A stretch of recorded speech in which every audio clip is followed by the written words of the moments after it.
sort of doing this sort of presentation or a bit of a talk. So bear with me, I'm going to go on a bit going, but that's good. Unfortunately, I've got no big presentation like all the other guests here this weekend, so I was purely unprepared. I did not get time to work and all that sort of stuff, so I'm just going to be talking about myself a little bit, what I do, about a bit of history and stuff like that, so nothing too special, nothing out of the top. And I've got to do a bit of a different perspective from everyone else's sort of point of view with people's claims, extraterrestrials and UFOs and such like. It's basically just going to be a more critical and analytical point of view of my perspective as I take things from a very, not a skeptical point of view, an analytical point of view. So I like to bring out the truth of things, in a sense that it can be explainable or something that might be misidentified. So I'm trying to explain that a little bit through this. I was planning to have like a bit of a presentation with someone who misidentifies it, so it helps people get an idea what I'm talking about, but unfortunately, time's got in front of me there and I was not able to go and do that. So, look guys, who don't know me, my name is Anthony Goodall. I created the Australian UFO Science page on Facebook there. It's now the largest Facebook page on Facebook there. Where people talk about their encounters or share their sightings there in Australia. We have 36,000 members there so far, so it's grown exponentially since 2017, since when we founded it. And look, over the years, it's been absolutely incredible talking to a lot of people, get in touch and just seeing their side and stuff like that. It's been absolutely fantastic. And I'm not up here by any means going to discredit everyone's sightings and that, but it's just one of those things like you shouldn't need to have a look at the perspective on this sort of thing. It has to come from a critical analysis, which I'll explain with regards to the Australian UFO Sighting page. So anyway, look, I'll give myself a bit of history here. Like, look, hang on, 36, 36. We'll go with that. Anyway, local to the Gladstone region there, got 3 beautiful kids there. But I must thank very much for letting go and do this sort of stuff. Put up what I've got to do. It's obviously a crazy thing that people sort of think is still taboo or not. But look, I can't thank you enough for seeing I want to ask quickly, how many people here have had an encounter or some sort of sighting? You people are all crazy. Every single one of you. But why are we crazy? Because the stigma is out there that people think we are all crazy and have a sighting, which is not true. Why are you all locked up in a bloody silent? Thank you. Why is all the time you're that crazy for seeing something that's unexplainable? But I've had my own sighting. There's nothing exponential. There's nothing crazy or defying about any fancy. People are seeing crazy crafts, like shapes of something hovering across the sky and stuff like that. I'm just 2 little lights. I'll go a bit of a description here. So I work in the mines. I'm an operator in the mines there, working my shifts and that. This is about 2015, and the night shift's 11 p.m. I'm operating a dump truck, so I'm cruising up the ramp there, doing about 10 k's of ramp. I'm fully loaded up, and I'm cruising on. I see 2 orange orb lights side by side, and I'm thinking, oh, that's pretty cool, weird, 3 orange orbs in the formation. So think that you've got 2 fighter jets for flight formation side by side. So these 2 are just flying along, nothing speedy, nothing that sort of puts them down in this perspective where you think that it might be a UFO just straight off the bat. But I keep watching them, they go from west to east, just cruising along, nothing too high, nothing they're the same height as what a white plane would do. Sure. And I'm sort of going to guys, can you see this? These 2 things flying over, and there's no navigation lights, there's nothing to really indicate it could be a plane or nature. And I'm getting to where no one saw it, and which is bugger, I didn't mind seeing it. Wasn't until I went into smoke, crib up, a bit of lunch that night. And I got in touch with the few other guys there in the crew, and do you guys see what I saw? And we saw it. We were outside the crib up, and we were talking, and there was some 2 lights there. We said, you get 2 away there, and what the hell's going on there? And it went straight over the top of there. You can hear a plane on site. There's nothing unusual about that. So light plane going, they usually take photos of the pits and all sorts of stuff. And anyway, there's no noise. Because in my head, when I saw these things, I thought there might have been 2 fighter jets there, but the navigation lights turned off, and I'm seeing the afterburn. It's just cruise along, going off over the horizon. And so like, I'm like, well, was it two fighter jets or something? It's like, we don't even get fighter jets coming down that low ever over the side. So it was like, well, why is fighter jets coming flying over us this whole time? Anyway, I said, no, not fighter jets, because like, we would have heard the fighter jets come across. And like, anyone who's been close to a fighter jet go across, you can't hear them. They'll come across and they're bloody there. Anyway, so we're like fussing going, what the hell were they? Because we're trying to work out what it is. We're trying to try to rule out everything, planes or fighter jets, not even satellites, because it's way too low for a satellite. And so like we're duck man. And so it wasn't from there. I sort of like got more of an interest. But to go back even further, my old man has had his own side when I was a kid, and like he woke me up at like 11 o'clock at night, it was 12 o'clock midnight, something like, because he was having a few friends over there, a few drinks, my aunt, and he had his own encounter with it. And straight away, you can hear on the podcast, I had him on there and talk about his experience there, and saw that light go from a star, shoot from one star, stop dead on the point of the star there, shoot to another star there, stop there, and then just bang, straight across the sky, like, bright light, ultra speedy, you can't explain it. Straight across the horizon. So anyway, like, he's kind of waking me up, I just see that, and I'm like, oh shit, we're doing it. And I was scared the whole night, and so what the hell's going on? But it wasn't from there, like, it's sort of starting to interest, like, what is going on out there? Like, but you just look at this night sky, you see the stars, it's so beautiful what is actually out there. So obviously the interest comes on then, like, well, it's got to be more to this whole thing. So it wasn't until 2015 I had my own experience there, and I sort of had to go and like, right, I've got more to this now. I've got something that I've really exposed to myself here. I can sort of start rolling with that and trying to get an idea what's going on. Unfortunately, I still have no idea what's going on. It's one of those things you can try and have all these people who have these encounters, experiences, all these claims that they're having contact with ETs or having seen some sort of sign, but yet we still have no idea what the hell is going on out there. So, unfortunately, I'm not going to give you any answers already, sort of idea of what I know, so I haven't answered. But it's the people that I've talked to, and then they'll go create the site for the Australian UFO sightings, talking to the people there, like obviously something is actually out there. And it wasn't until a bit later on I started wanting to start talking to people. So it's like, the best place for evidence is talking to people that have had the encounters themselves to you. And that's where I started really enjoying it. I created the encounter then on the podcast. Because I wanted to talk to people. That's the first hand encounters there, experiences there that, everyone loves that, talking about it. And not only that, I wanted to sort of help bring out more light to the situation, and the truth is out there with people seeing things, encourage other people to come out with their experiences, encourage people. Because the more you talk about it, the less taboo it sort of gets, there's sort of ruins that stigma that's still attached to it. It's still there regardless, but the more that people talk about it, more openly we sort of encourage others to sort of talk about it, it's going to be less stigma eventually, that people are going to be more comfortable and come forward and talk about it. So that's pretty much why I started the podcast, and then started to talk to these people and then coming back to what I do with the Australian UFO sightings page there. Look, what I found with that was the lot of people posting their sightings and their encounters with that. A lot of things are misidentified. So, for instance, like I'm sure everyone's aware of Starlink. You have the Elon Musk's Starlink train, satellites that go across. People are freaking out, think they're an alien invasion there because you see satellite after satellite follow the same path across the sky, and everyone's like, aliens! It's like, calm down, it's just Elon Musk's satellites. But still not a lot of people know about satellites that go across, so people immediately think we're getting invaded by aliens. So we need to show that this is a common thing that's been happening for the last 4 or 5 years now with Starlink going across there, and okay, that makes good sense then. But they also don't understand that over time, for a fresh launch, right, so you can have about 60, 70 odd satellites all in one row, they're very close together. And over time, they eventually start going to their own orbits and parting away from each other. So they're not always forever in a train, they'll eventually just break away and get in their own orbits in some sort of way. So that's Starlink. Also, people are still mistaking Venus, the evening sky or the morning sky. That's an alien or some sort of spaceship hovering in the western sky or the eastern sky, depending on the seasons and what the rotations of the Earth are.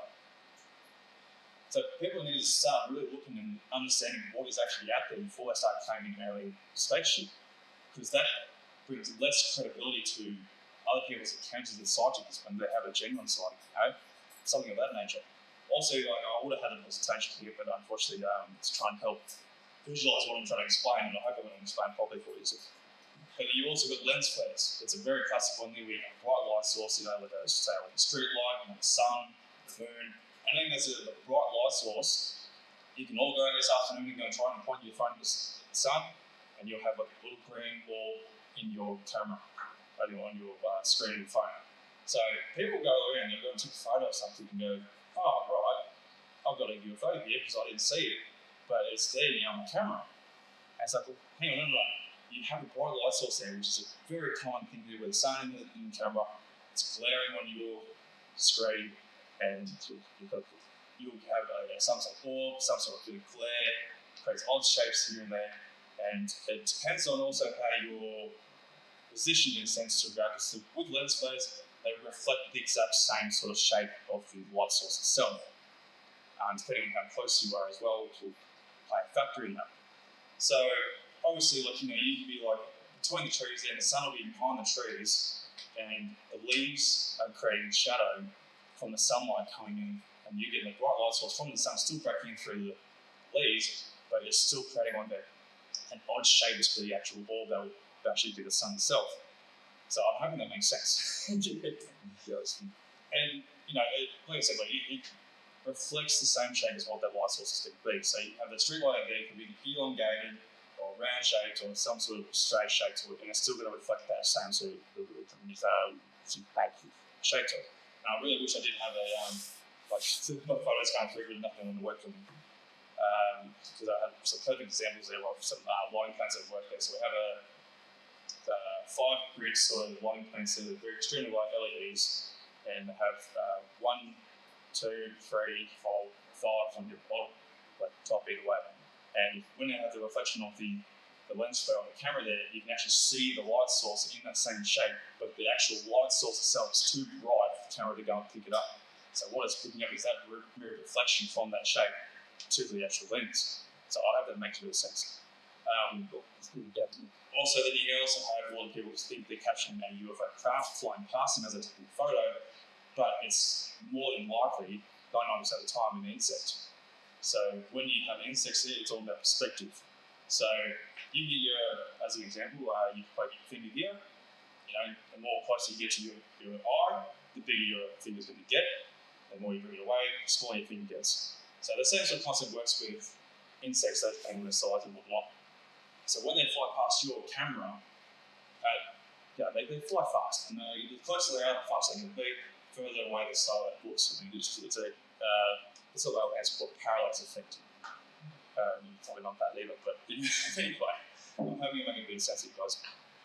So the closer they are, the faster they are. Like if you zoom past, you'll think, oh, just saw a UFO go past. But this minute little bug, maybe 2 centimeters in diameter, is zooming past you within less than a meter, looks massive in comparison to your camera because it's so close. And people think it's like, oh, because it's so small on your camera, but it's still large at the same time as picked it up. They think it's in the distance. So this is a big thing when it comes to perspectives. And people don't understand that, and they have to go and accumulate that. That perspectives play a massive part when it comes to photography and stuff. It's something that I find a lot where people mistake their identities. So again, look, I'm not going to claim that I have the answers for you. I don't have any sort of any races I talk to or anything like that. It's just I don't doubt people's experiences. I'm not trying to I'm not trying to discredit anyone's encounters or anything like that. I talk to people who have had encounters there. I give them all the respect in the world. Reason being is because I didn't experience it myself. So why should I doubt them having an experience? But I can, from my analytical point of view, try and help them, if they did capture something in phone, try and identify something that might be explainable. But unfortunately, some people are very defensive in that nature. They want to sort of believe that something that they've captured on their phone is actually a UFO craft, which is unfortunate. If you are open to it, you should be open to it, all sort of forms of criticism or some sort of explanation, I should say, because reason being is if you can identify everything, or sort of should try and identify something to explain something that might be or not be, it brings more credibility to your encounter if you can explain it, like rule out all explanations basically. So if you can rule out it's not a lens flare, it's not a bug, or something that's, something strange, it's not Venus in the sky, it's not a strange light in the sky, it's flickering and going crazy on the horizon because you have Sirius star and the other better guys and Thea and all sorts of stuff. When they're low on the horizon, they will twinkle like all objects, so that it's not all illusion when it's low on the horizon, it's like the to the west. Like the moon gets larger in the east and west, so everyone knows.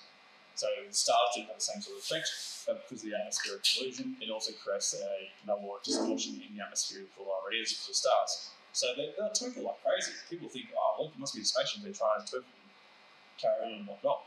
So, people think, yeah, you're fine. But you have one way to help you out is there's plenty of apps on your phones. They have a sky map app which can help you identify stars, planets, anything of that nature, so it can do help. Yeah, what I sort of found whilst I'm doing sort of talks to people that are doing pages and that, there is a lot to this which we don't understand.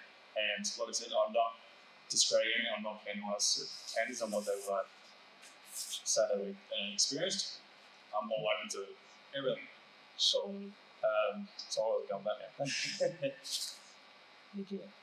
Basically, there is something to this. So whether it's a spiritual side of things, where we're trying to understand that, which I'm trying to understand myself, I'm trying to get my idea of is there a spiritual aspect to this where it comes down to our vibrations, our sort of being, or whether it's something we have to sort of open ourselves up into to try and, if it is what it is, to get in contact with some sort of things and such, then that's what we're trying to do, adapt to. The hardest part is trying to learn that, or trying to the word is hard to believe. So how do you sort of teach that to the world, girl and girl? Right, there is something to this. That's as a spiritual aspect to it.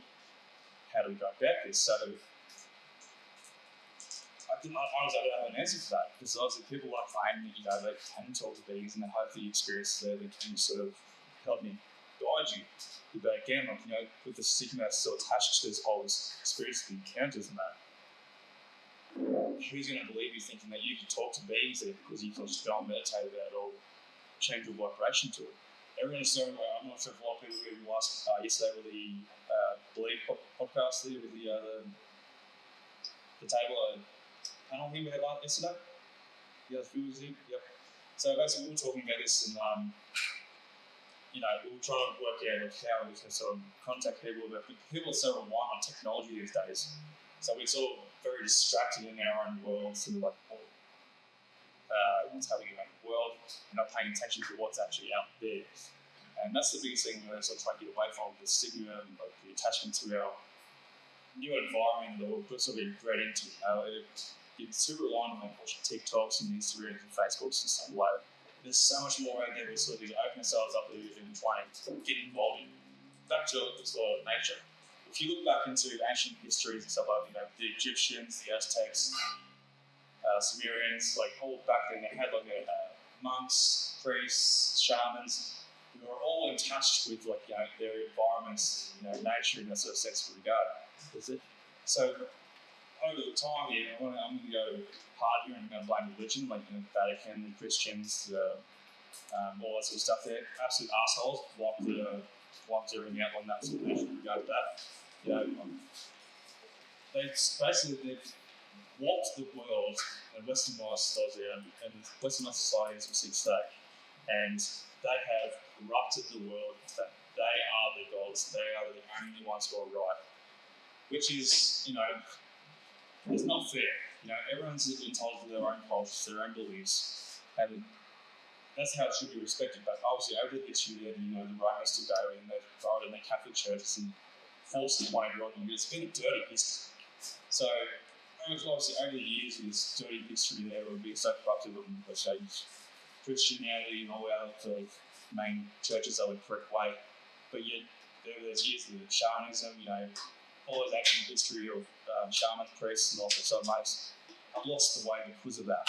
So, in a sense, I suppose in today's day and age, we're slowly bringing back our understanding what is actually nature's way, how we should be proceeding.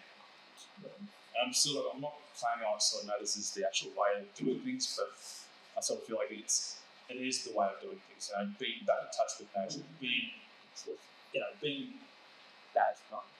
in touch with the world, get back to Mother Nature. And I know I'm fairly hypocritical because I work in a mining industry where I'm actually destroying the world, but I'm doing my part. Yeah, we did swear though. But unfortunately, look, it's worse things out there than mining. The wars is something that's probably worse than mining. But even today, without the mining industry and whatever we wet on the ground and such, we wouldn't have all the ants back. That's a given. You take it away, go back to the old fellow sticks and start to recover one. So anyway. Probably if anything from my experience, if you want to go talk about the mining industry, electric cars, get away from them. Do not even touch them. They're bad juju. But also there's some more surprise that called the stuff that, but if you ever almost see flying about the habit that sort of electricity car milk, it's a no-go. Honestly, it's a no-go. But that's my opinion. Everyone's other opinions. But like I said, we need to get back in touch with the way of our old ways in that aspect of the spiritual side of things. We need that back in touch. So, in the hope of that, from people I've spoken to, I've spoken to a lot of people who have claimed their abductions there, and I'm not going to doubt that they've had an abduction. Like I said, I don't discredit it as candidates because I did not experience it myself. So, it sort of makes you wonder, what the hell's going on then if people are being abducted, or if they're having this time, something in that sort of regard. What's going on there? Why are they doing this? What is the end game here? Why are they sort of doing this to us, and how are they doing this to us? I've talked to people here where they're sort of, I'm sure a lot of them understand that there's a hybrid theory going around where they're sort of using our DNA to splice and get in touch with their DNA and do this sort of stuff so they can continue their species on or adapt to our world, depending on where they're from. The biggest question is obviously is where they come from. People claim they are interdimensional, they're from another galaxy somewhere. And a lot of the theories out there, they can make a bit of sense there, but some things don't make sense either. I'm sort of more on the path where it says possible interdimensional sort of side of things, or it's a ultra-terrestrial, which means it's an ancient civilization before our civilization began. So there's claims there where the world has reset several times over its lifetime. The world is much older than what we think it is. And throughout that time, other civilizations have come through and they've built the technology up, and they are possibly the beings that we experience these days with crabs. So take that as you will. It's a strong possibility, and I sort of feel that it's more leaning towards that kind of explanation. And it's sort of dumbfounding when you think about it. An ancient civilization before us has been around for thousands of millions of years, wherever it is, and they're observing us, or what? They've obviously had some sort of disaster in their timeline there where they've had to sort of escape or do something to continue on their civilization. And then hell yeah, the next bit, whatever they call the time could be us, or they may have planted us that on the ground there, so observe how this civilization took across. I'm just bringing it all to the theories here, guys, so please don't hold me accountable all these explanations there. Obviously, just everything is speculation and theories. Anyone can claim that they think they know what they're talking about. To me, I don't think they know what they're talking about because no one really has the evidence to go and say, hey, this is what I talk about, this is what I know. And once again, has that critical evidence. Everything is all stories or drawings or an out of focus image that has nothing to show for actual evidence. So unfortunately, we're still relying on the governments that have come forward for disclosure, which is extremely frustrating because people are experiencing something, but we can't seem to get that evidence out, and you say over reliant on the government has what they know. So to begin with, Roswell, what happened when he was 47, 49, they changed 47, 47, and 6. Yeah, literally the going on. So Roswell there, I have a theory that a lot of our technology started rolling from Roswell. We can start getting compact disc chips, lasers even came before we started developing from there as well. And then we started improving our technology on that sort of side. And then, what people have got now from that sort of timeline, everything's exploded technological gaps. So whether it was planned or not, I don't know. It's different stuff. There's different theories. I wish I could explain it properly. There's just so many stuff out there. It just depends on which path you sort of want to go down. Because that's the big thing on this whole topic. It's just so many different wormholes and which one you want to go down. But you go down one path here, and I might go the right path here, but then there's another fork in the road, and you're like, where's that going now? You can't get the next one. You can't get the truth. It's like, what is going on? I just want to know answers right here and now. Tell us what we have. Tell us what people are dealing with and stuff like that. So it's extremely frustrating. I want to be working on the truth for everyone. I don't lie to people. It's not how I roll. So when I explain something, is it misidentified? People do get frustrated and they're using regards to what I'm talking about. So it's sort of like, here's my explanation to it. I don't want to try and discredit you, but you're most likely seeing something like this. You're seeing things that start somewhere into it. Some people just want to say that they've seen something now in craft or something. So I'm sorry if I'm offending anyone. I don't mean to, but it's just how it is. But look, honestly, it's a strange world out there, and I wish I could explain everything for you that we're saying. It's just frustrating, especially with the governments, like the US government. We're so reliant on the US government bringing out their evidence or disclosure. We've had three guys there: David Grush, Brian Graves, and David Frager. They're coming up with testimonies there in Congress there, and under oath admitting that there is something out there. David Grush has admitted that there's scalp beings and crash retrievals from the US government. And, where's the Australian side of things? Where's the Canadian side of things? UK, China and Russia, where are they coming in with all that sort of stuff? Why has nothing been disclosed from any other country there? There is small little drips from other countries here, but nothing that says, this is what we have. I'm trying to get in the ballpark here and go, look, here, this is what we have. Brazil's had a lot of encounters and experiences there, but yet why are they so hidden or so reluctant to sort of share it? And I don't know if you go back in history a little bit there, whether Brazil has had encounters there, or Australia's has encounters there with Westall in '66. Who comes along? America come to save the day there and take over the whole investigation, hide everything, take it away. Nothing to see here, see other guys, you saw nothing. If you did see something, we're going to threaten your family, kill you, or do something to threaten you in some sort of regard. Which is, to me, I feel it's not fair. We observe the truth, regardless of how the world may react. It's going to be a bit of chaos. If the governments do come out and admit that bad things do exist, people might panic and go and start buying little milk and toilet paper and bread. They might go and freak out. But we will adapt. We do adapt. That's how humans are. We're very adaptable to information, the environments, and I just feel like I said, it's going to be a bit of chaos because we will adapt to the information that we're being given. So, in that regard, bring out the truth. We need that truth.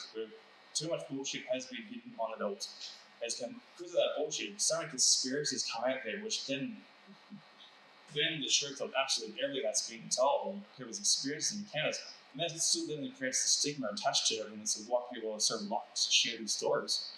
So enough of the bullshit. Give us what we want. Give us the truth. We deserve that. Otherwise, I've got nothing else for you guys. I wish I had the presentation if it would have been easy to sort of double talk about and explain something. I'm hoping I did explain things well enough, actually. But yeah, I just wish I had a bit of time wise there for you. But look, guys, I hope you enjoyed it. I hope it made a sense for you there. And if anyone has any questions, I'll try and do the best I can. So yeah, by all means, if you like. Actually, I'm a spiritual leader in Australia, and I have a simple technique that you can access your higher self and find out your own truth. Yeah. Right? So if I say to you yes, does your body go forward or back? Just say yes. I'm not sure. Tune into your body, and everyone can do this if you want. If you see no, Who's that? right?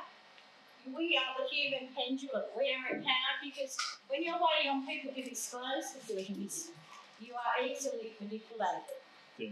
So when you can access your higher self and get your own truth, very empowering. And that's what we're all about, and it's the next spiritual step. We're all meant to learn this. Some of the Greek, yeah, absolutely. We're all wishy-washy, right? Yeah, that's the thing though. Like, Okay, so what we do, we say yes, my body goes forward. What does yours do? Open your hands. mine's pretty neutral. Yeah, Points outside and. Okay. But the hardest thing is though, you try and tell the world how to do this. Okay, when you say no, I'm going to stop. Yeah. But the hardest thing is to try and tell the world how to go and do this, how to adapt What to it. happens So, when you're controlling in your head? You can't feel your body. You've got to start to learn to feel. This is controlling in the head. So you start tuning your body to. And then when people are lying to you, your body goes back and knows lies. yeah. But the idea is, what I'm trying to explain though, is how do you tell the world how to do this there when people say, you I know, teach it. It makes sense. that's the idea. How do you teach that though? I'm just teaching everyone now. That's not what I'm getting at though. You need to do this at a broader perspective, like worldwide. I'm talking about. People want to need to attune to their spiritual insight. How do you do that to the rest of the world without them thinking that you're a crazy, nutty person that, you know. Well, people gravitate, you know, we don't have the whole world here today. So when they're ready, they gravitate to learn. But I'm hearing your desperation of wanting to know the truth. Absolutely. And it's very we've got a human pendulum there is. that we can do ourselves in no straight away, yes or no. The other difficult thing is too though, there's so many different theories and people want to have different claims here, which then to also distort the whole aspect of what the truth may be. You know, people are going to have a claim, you know, I think this person, it's not a point about the higher self, it's the point of that, I talk to the Zetas, I talk to the Orions, I talk to the reptilians, I talk to this person in here. There's so much distortion between our topic and our community there that people want to go and claim that they are the right way. It's just like religion, you know. Christians think they're right, you know, the Jews think they're right, you know, Muslims think they're right. I'm not trying to say, like, there's too much distortion between the whole world before it's even going to get into that, tap into whatever I'm trying to get into, or trying to explain. So how can you break that away to the truth, or like trying to bring out what the reality is in this world when there's so much hostility between different groups? We've got another question over here too. Hey, yeah, sorry. You mentioned Roswell and the basic of technology since then. Yep. That gave you an intro. I don't know if people here are aware, a book came out and which called the Ancients 1, 2 or 3. And it was selling for like $400. People like couldn't afford it. So someone was given permission to actually print it and bind it in the spiral binding.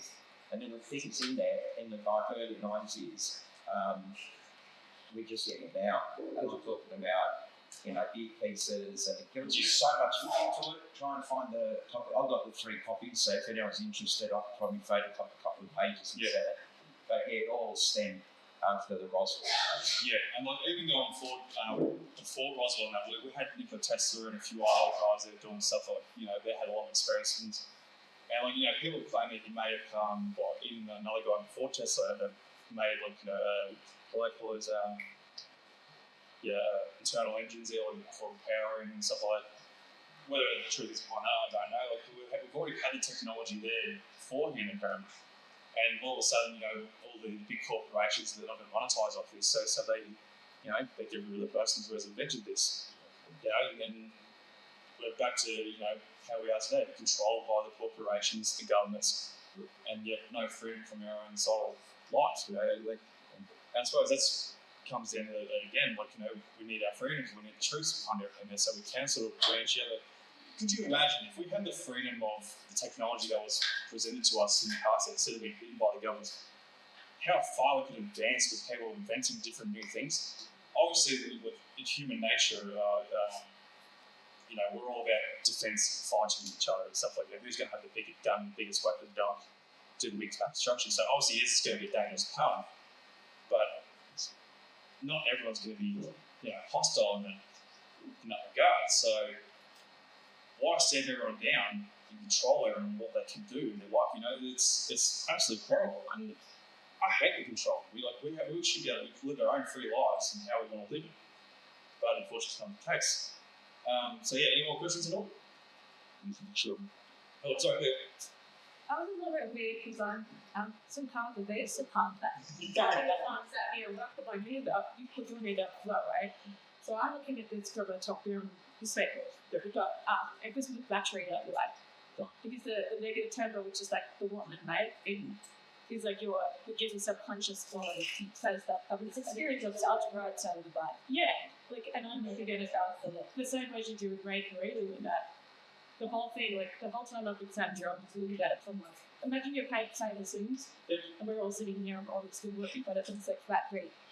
So I'm thinking, got so much people in the middle of the room, and everybody knows that there's experiences. At the Christmas Pareto, you had this, and then I was thinking about what you guys were saying then, and you could feel the voltage rising between you, because not enough of us are sort of connected. Yeah. It's that frequently. So when you look at like logic, you were saying we've got too much distortion. What would you do in a different system when you have too much distortion? You got lots of senses that full range out on my side. Yeah. But you're going to tell us it's on this thing all day, right? And so you're too close to it. Always help you with that this time in the jobs for the agents now. So from a logical point of view, what would you do? Like anybody here who does tech or like that, what do you put a filter in? So something that clicks again that goes out. Hold on, do this. You break the circuit up, I suppose, and you try and adapt to it, and then actually it works. So you know everyone's looking at ascension and all this sort of stuff. You guys remember that the dude that does the curry lights on it, it was like, it's all the little people around the face that we got. So they did roast systems. So you imagine everybody ascending at once, but you're all except drones, I guess. Put on the Kifago church and everybody else. Yep. So when you go again with the fine route, just making more space in so that everyone can hear each other. Otherwise, what's happening. So one of these standards, it's like you're very the touch, we just have that for us all happening then. Couldn't hear each other. It's like a frequent thing to us. Yep. It's not like yours went well and good. Yeah. It's so finally translate it. That's right, and that's what I'm trying to sit down. I feel like claim as much as you want that you have an answer for it. But it's not just the answer for me, it's the answer for the rest of the world so they can understand how we're going to go about things. I get where you're coming from because I channel it, but I really want to get in and out of the dance of these you are. Yep. So that we can prove it because otherwise it's going to be exactly right. You sound like that shit. And nobody wants to listen to you. Yeah. So you have to really narrow it down immediately for things to come in with a stride. It's be like, all right, we're going to do what doctors can do. Yeah. All that kind of thing. We need your people more. We need people who kind of have unfriendly on shit. That's what all my variables is. Right? And this is what scientific perspective. Yeah, it does. I'm here today just so that I can really frequently listen up to all. It's just like I see you as a link as well. And a lot of people think I'm find the way to get everyone together. Exactly. So we're gonna we haven't been through together. We can't just come in at everyone. Otherwise, it's like we turn it to where it's That's right. Yeah. So like I was saying, I'm not trying to attack people and spread people's experiences. I'm trying to make it so like you are credible in when you're encountered. And that's why I talk to people in the podcast who describe their encounters. So in the hope that people go listen to the podcast and they go, right, look, it sounds wacky, weird, but there could be some truth behind this, or there is a truth behind this, we need to find out more. So in that regard, the more people we talk about it, like I said, the more people talk about it, the more people are open about it, the less the stigma is going to be. They'll eventually go track them, which is then, they'll be more open. So any more questions? So that's a simple technique you can do inside that the sky's blue and yes, you can practice with the obvious, and then you have yourself to get the actual just for yourself, and not get manipulated. Go for it, mate. Sorry, Anthony, this question's actually for Thea and Harlan. I wish Steve was in it, the Aboriginal guy. I've been wondering since I've been here, the experiences that you two had, answer them individually. Do you feel what happened to you? Do you feel like you were a chosen one, like by something, or the opposite, in a bad way or a good way? I feel like it happens to us. Sorry. It happened to us. Yeah. Maybe the children's question that.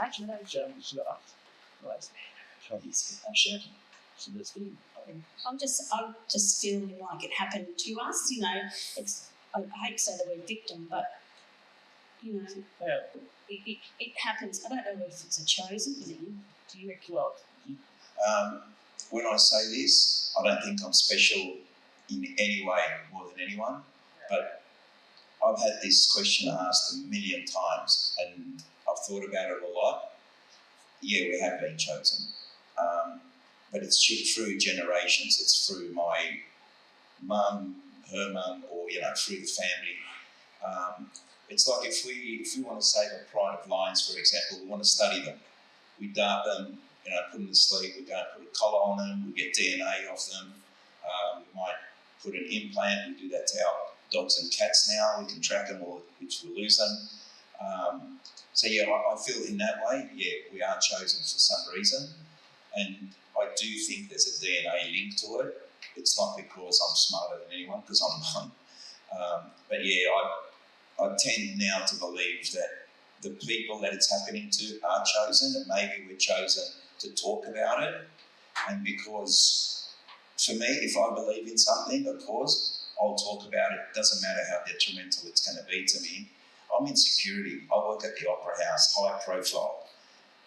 Everybody I work with knows that I've had an abduction experience, and I work with a lot of different cultures and a lot of Middle East. I'm Middle Eastern, and I work with Middle Eastern people who are Islamic Muslims, and their belief system. They believe in the jinn, J-I-N, as a mischievous spirit. But most of the people I work with, they might snicker behind my back and make a comment, oh, Peter thinks he's had sex with aliens or whatever. But the majority of them will come to me in person and say, I've got to tell you about an experience I had. And usually they'll say to me, I don't believe in this, but I believe you. And that's why I feel not chosen as a special person, but I think chosen in the fact that I'm willing to speak publicly about it. And I think, I'm not bragging here, but I think I was one of the first, other than the Knowles family, I think I was one of the first Australians to actually go public with an abduction experience, and I documented one at that. And I think, yeah, it's just chosen because I'm happy to speak about it. It doesn't worry me. I don't care what people think about me. I'm not asking people to give me money every time I talk about it, or I'm happy to share it for free. And, I'm writing a book now. I hope I get it published. And I hope to sell it as cheap as I can. If I can get it out there for free, I'll do it. Thank you. Yeah, a lot of people I do speak to on the channel. I do ask the question, is there any history in your family where there is abductions or some sort of encounters or something like that? And a fair few of the times there is a bit of action in there too. And I sort of still call it a blood contract. It's whatever the proper way to point it out. But it does seem like there's a history in their family line, whether it is a DNA sort of thing, like you mentioned in the notes, whether it's something special about you, none gut, I don't know. That's something we're sort of trying to work out as well. But honestly, there is something there to some people there where they have an interest, whatever that is, don't know. I've had people there where I've spoken to, like their bodies are incredible, like they'll heal quickly, or they have something there that just doesn't make sense to them, or how things react to them. And it's not sort of later on down the track in the life that they've had an actual proper person handle something that can't explain. Like, this could actually make sense to why a few things have happened in my life the way it has. Whether they are considered like a protected species and for whatever reasons they have an interest in you, like let's say they're protecting you, don't know. That's another big question there. It's a big claim. It's like, why isn't everyone special in that regard? Otherwise, why is it so special to them if you need them? And it's protect them, check their life, and continue whatever you're doing with them. But I was like, with a lot of people I talk to, there's so many stories there, like people have seen something strange, or they've had an abduction, or they've seen something that's sort of they're woken up to something that they shouldn't have woken up to. And with abductions and that, the thing that scares me the most with abductions is we don't have a choice. No one has a choice when you're being abducted. You could be anywhere in the world, you can be abducted, you have missing time. If they want you right there, they're going to do it. To me, that is scary because we have no power, there's no even consent or agreement that we're aware of. So it's hey, look, you're fine, experiment, I think we'll do what you need to do. So, again, to me, I find it's the scariest thing that's the whole abduction sort of theories. That's okay. But yeah, any more questions? Yeah, there's that. No, that's great, Anthony. Yeah, thank you so much for your thoughts. I'm sure we're giving us something to think about. And yeah, the best of luck for the podcast, and be sure to tune in, guys, and have a listen. So thank you very much, Anthony. YouTube, Spotify, all the other more major sort of streaming platforms. So the YouTube, join the Facebook page as well. Get in touch. I'm open to anyone who has an experience there. Come and see me afterwards. I'll go and talk about your experience there. If you haven't gone on the podcast, I'll feature you as well. So by all means, go and talk to me. Don't be afraid. I'm not here to go on words and what it is screen anyway. I'm here to go. So I try and help bring truth to the whole reality of what's actually happening out there. So yeah, thanks guys. Fantastic.